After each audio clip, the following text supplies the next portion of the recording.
প্রিয় দর্শক, আজকে আপনাদের সামনে যে গুরুত্বপূর্ণ ভিডিওটি নিয়ে হাজির হয়েছি তা হচ্ছে কি কারণে ঘর থেকে বরকত উঠে যায় এবং কি আমলের মাধ্যমে ঘরে বরকত ফিরে আনা সম্ভব। তাহলে গুরুত্বপূর্ণ এই ভিডিওটি না টেনে শেষ পর্যন্ত দেখুন। ঘর থেকে বরকত উঠে যায় যে কারণে। বরকত একটি অদৃশ্য কিন্তু অত্যন্ত গুরুত্বপূর্ণ বিষয়। এটি কেবল অর্থ বা সম্পদের প্রাচুর্য নয়, বরং শান্তি, সন্তুষ্টি ও সুখের নামই বরকত।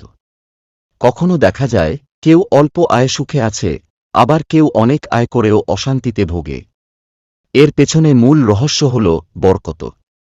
আল্লাহ তাআলা যার জীবনে বরকত দেন, তার অল্প সম্পদও যথেষ্ট হয়ে যায়। আর যার জীবনে বরকত তুলে নেন, তার প্রচুর সম্পদও শান্তি আনতে পারে না। তাই জানা জরুরি, কোন কোন কারণে ঘর থেকে বরকত উঠে যায়। ঘর থেকে বরকত উঠে যায় 10টি কারণে। তার মধ্যে প্রথম কারণটি হচ্ছে নামাজ পরিত্যাগ করা। নামাজ হল ইসলামের মূল স্তম্ভ। ঘরে যদি নামাজ কায়েম না হয়, তবে সেই ঘর আল্লাহর রহমত থেকে বঞ্চিত হয়। রাসূলুল্লাহ সাল্লাল্লাহু আলাইহি ওয়াসাল্লাম বলেছেন, তোমাদের ঘরগুলোকে কবর বানিও না। নিশ্চয় শয়তান সেই ঘর থেকে পালায় যেখানে সূরা আল বাকারা তিলাওয়াত করা হয়।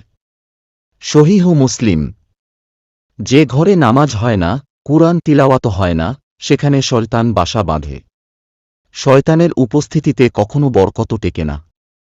নামাজের অভাব ঘরকে ধীরে ধীরে অন্ধকার করে দেয়, অর্থাৎ আলোহীন ও বরকতহীন করে তোলে। দ্বিতীয় কারণ হারাম উপার্জন ও অসৎ লেনদেন। যে ঘরের জীবিকা হারাম পথে আসে, সুদ, ঘুষ, জালিয়াতি, অন্যায় বাণিজ্য বা প্রতারণার মাধ্যমে, সেই ঘর থেকে বরকত উঠে যায়। আল্লাহ বলেন, আল্লাহ সুদকে ধ্বংস করেন এবং সদকা বৃদ্ধি করেন।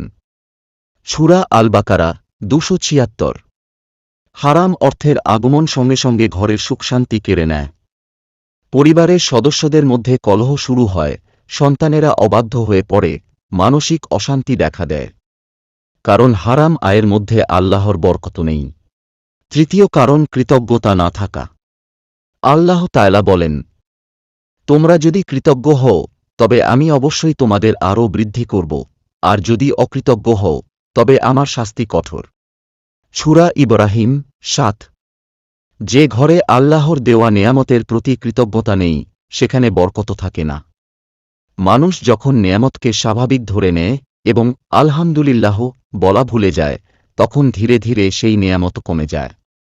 ছোট্ট ধন্যবাদ ও শুকরিয়া আল্লাহর কাছে বরকতের কারণ হয়। চতুর্থ কারণ পরনিন্দা ও গীবত। ঘরে যদি পরনিন্দা, গীবত ও অপবাদ প্রচলিত হয়, সেই ঘর আল্লাহর রহমত থেকে বঞ্চিত হয়। গীবত এমন একটি গুনাহ যা নীরবে বরকত কেড়ে নেয়। রাসূলুল্লাহ সাল্লাল্লাহু আলাইহি ওয়াসাল্লাম বলেছেন, গীবত হল তোমার ভাই সম্পর্কে এমন কিছু বলা যা সে অপছন্দ করে। সহিহ মুসলিম। এমন কথাবার্তা শুধু বরকতই নয়, ভালোবাসা ও পারস্পরিক আস্থা নষ্ট করে দেয়। তাই পরিবারের সবাইকে গীবত থেকে দূরে থাকতে হবে। পঞ্চম কারণ ঘরে সঙ্গীত, অশ্লীলতা ও পাপাচার। যে ঘরে টেলিভিশন, মোবাইল বা ইন্টারনেটের মাধ্যমে অশ্লীলতা প্রচলিত থাকে, সেখানে ফেরেশতারা প্রবেশ করেন না। ফেরেশতারা না থাকলে আল্লাহর রহমতও থাকে না। হাদিসে এসেছে, যে ঘরে কুকুর বা ছবি অর্থাৎ জীবন্ত প্রাণীর চিত্র থাকে, সেখানে ফেরেশতারা প্রবেশ করেন না। সহিহ বুখারী। বর্তমান যুগে টিভি ও মোবাইলের স্ক্রিনে প্রতিদিন যে অশ্লীলতা চলে, তা ফেরেশতাদের দূরে সরিয়ে দেয়। আর যেখানে ফেরেশতা নেই, সেখানে বরকত অনুপস্থিত। ষষ্ঠ কারণ পরিবারের মধ্যে কলহ ও অধৈর্যতা। যে পরিবারে স্বামী স্ত্রীর ঝগড়া, অভিভাবক ও সন্তানের মধ্যে অশান্তি, সেখানে বরকত থাকে না। আল্লাহর রহমত নামে সেই ঘরে যেখানে পরস্পরের মধ্যে ভালোবাসা, সহমর্মিতা ও ধৈর্য থাকে। রাসূলুল্লাহ সাল্লাল্লাহু আলাইহি ওয়াসাল্লাম বলেছেন, আল্লাহ তখনই সন্তুষ্ট হন যখন পরিবারে পরস্পরের প্রতি ভালোবাসা ও দয়া থাকে। অধৈর্য মানুষ কখনো বরকত টিকিয়ে রাখতে পারে না। রাগ, অভিমান, ঝগড়া সবই বরকত নষ্টের কারণ। সপ্তম কারণ আত্মীয়তার সম্পর্ক ছিন্ন করা। আত্মীয়তার সম্পর্ক ছিন্ন করা বরকত নষ্টের অন্যতম কারণ। কুরআনে আল্লাহ বলেন, তোমরা আল্লাহকে ভয় করো, যার নামে তোমরা একে অপরের কাছে চাও, এবং আত্মীয়তার সম্পর্ককে সম্মান করো। সূরা আন-নিসা ১। রাসূলুল্লাহ বলেছেন, যে ব্যক্তি আত্মীয়তার সম্পর্ক ছিন্ন করে, সে জান্নাতে প্রবেশ করবে না। সহিহ বুখারী। যে ঘরে আত্মীয়দের প্রতি অবহেলা, শত্রুতা ও বিচ্ছেদ আছে, সেখানে কখনো বরকত থাকে না। অষ্টম কারণ কুরআন থেকে দূরে থাকা। কুরআন আল্লাহর কালাম, এটি বরকতের উৎস। কিন্তু আজ অনেক ঘরে কুরআন কেবল তাকের শোভা। কেউ তিলাওয়াত করে না, বোঝার চেষ্টা করে না। অথচ আল্লাহ বলেন, এটি একটি বরকতময় কিতাব, যা আমি তোমার প্রতি নাজিল করেছি, যাতে তারা এর আয়াতসমূহে চিন্তা করে। সূরা সাদ ২৯। যে ঘরে কুরআনের তিলাওয়াত হয়, সেখানে ফেরেশতারা আসে, রহমত নাজিল হয়, শয়তান পালিয়ে যায়, আর বরকত স্থায়ী হয়। নবম কারণ অপচয় ও অহংকার। যে পরিবার আল্লাহর দেওয়া নেয়ামতে অহংকার করে, অপচয় করে, কিংবা গরিবদের অবহেলা করে, তাদের ঘর থেকেও বরকত উঠে যায়। আল্লাহ বলেন, অপচয়কারীরা শয়তানের ভাই। সূরা বনী ইসরাঈল ২৭।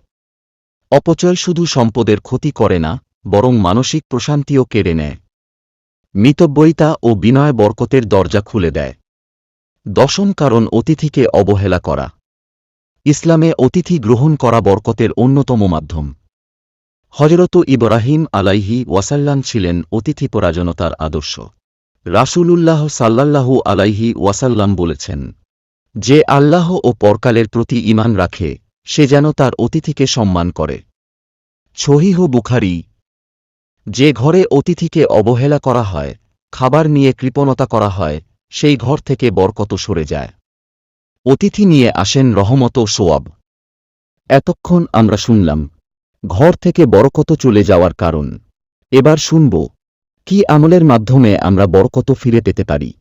যে ঘর থেকে বরকত উঠে গেছে, তা আবার ফিরে পাওয়া সম্ভব যদি আমরা এই আমলগুলো করতে পারি। যেমন, প্রতিদিন ফজরের নামাজের পর সবাই মিলে সূরা ইয়াসিন বা কিছু কুরআন তিলাওয়াত করা, ঘরে আজান দেওয়া, এমনকি নামাজ মসজিদে হলেও, কারণ ঘরে আজান দিলে শয়তান পালায়।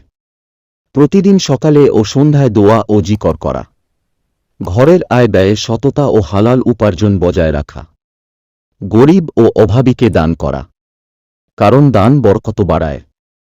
পরিবারে সদাচরণ ও ভালোবাসা প্রতিষ্ঠা করা, আত্মীয়দের খোঁজ খবর নেওয়া ও সম্পর্ক বজায় রাখা। ইনশাল্লাহ এই আমলগুলো করার মাধ্যমে আবার বরকত ফিরে পাবেন।